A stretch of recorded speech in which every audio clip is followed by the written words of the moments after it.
ইচ্ছা বাংলাদেশ ব্যাংকের কনসার্ন ডিপার্টমেন্টে যারা থাকেন তাদের সেই ইচ্ছাটা থাকে কিনা সেটা একটা বড় বিষয়। একটু আগে যে কথা আমি বলছিলাম যে একটা চিঠির উত্তর দিতে দুদককে 1 মাস সময় নিল। 10 লাখ টাকা আপনি তুলতে যান, সংশ্লিষ্ট ব্যাংক কিন্তু বিএফআইউর কাছে রিপোর্ট করবে। এতগুলো টাকা উঠলো, রিপোর্ট করলো না, নিশ্চয়ই ব্যাংকগুলো রিপোর্ট করেছে, তো সেই রিপোর্টকে আমলে নেওয়া হয়নি কেন? এরকম অসংখ্য ঘটনা আছে আর কি। এবং বাংলাদেশ ব্যাংকে যারা কর্মকর্তারা আছেন, আমি মনে করি যে নিচের লেভেলের কর্মকর্তাদের একটা বড় অংশ খুবই সৎ, দেশপ্রেমিক। কারণ ব্যাংকের রিপোর্ট একসময় নিয়ে যে ফিল্ডে গিয়ে করেছে, এখন যদিও আমি ডেস্কে বসে গেছি সম্পাদক হিসেবে, উপরের লেভেলে যারা আছেন তাদের কারো কারো ইন্টিগ্রিটি নিয়ে প্রশ্ন আছে। আপনি জানেন, সুর চৌধুরীর কথা শুনেছেন যে পিকে হালদার থেকে শুরু করে অসংখ্য দুর্নীতিবাজকে তৈরি করেছে কিংবা পেট্রোনাইজ করেছে সুর চৌধুরী। এরকম অসংখ্য লোক এখনও বাংলাদেশ ব্যাংকে রয়ে গেছে। আপনি বিএফআইউর কথা বলছেন, বিএফআইউর যে প্রধান, তার বিরুদ্ধে অসংখ্য বাংলাদেশ ব্যাংকে যদি 5টা দুর্নীতিবাজ কর্মকর্তা নিয়ে আলোচনা হয়, তার মধ্যে বিএফআইইউ এর প্রধান যিনি তাকে নিয়ে সে আলোচনা আছে।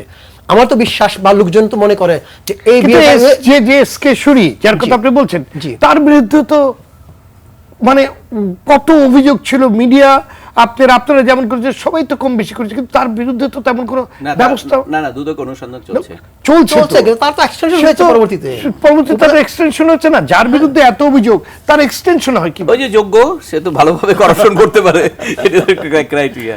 বাংলাদেশ ব্যাংক এখন এডমন্ড গ্রুপের সদস্য, সুতরাং এই তথ্য শেয়ার করা সে সুযোগ কিন্তু আছে। এখন কতটুকু তথ্য শেয়ার করার চেষ্টা করছে, কোন কোন দেশের কাছে তথ্য চেয়েছে, সে তথ্য আসলে আমাদের কাছে জানা নাই। এবং বাংলাদেশ ব্যাংক এই তথ্য প্রকাশও করছে না। যতটুকুই বা রিপোর্টাররা গিয়ে করতে পারতো, আপনি দেখেন গত কিছুদিন ধরে বাংলাদেশ ব্যাংকে কিন্তু সাংবাদিকদের প্রবেশ নিষেধ। এই বাংলাদেশ ব্যাংকে কিন্তু ঋণ খেলাপিদের প্রবেশ নিষেধ হয় নাই। ঋণ খেলাপিরা হর হামেশা বুক খুলে বাংলাদেশ ব্যাংকে যায়। বাংলাদেশ ব্যাংকে যারা ঋণ রিশিডিউল করে তারা যায়, ব্যাংকের কর্মকর্তাদের আত্মীয় স্বজন যায়, ব্যবসায়ীরা যায়, শুধু সাংবাদিকরা নিষিদ্ধ। কি কারণে?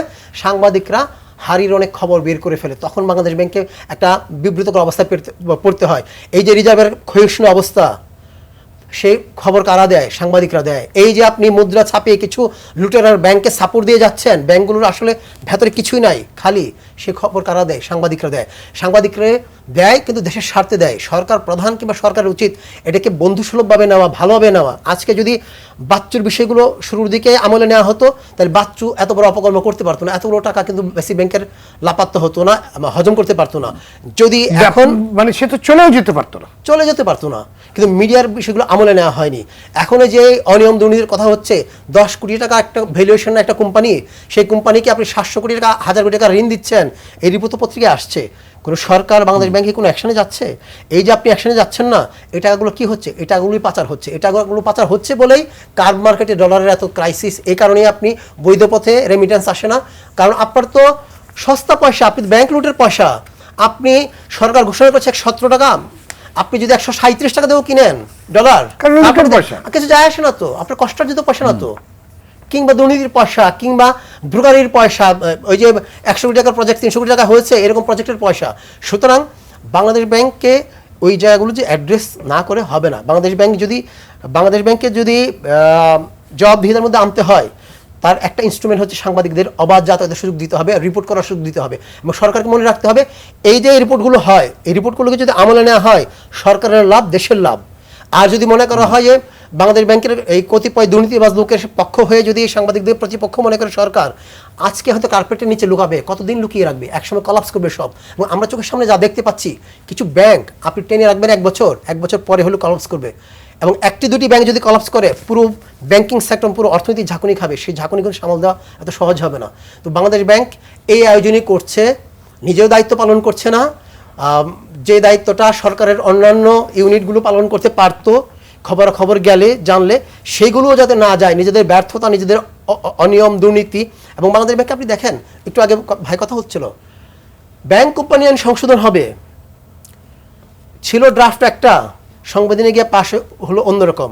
কারা করেছে? ব্যাংকের মালিকরা।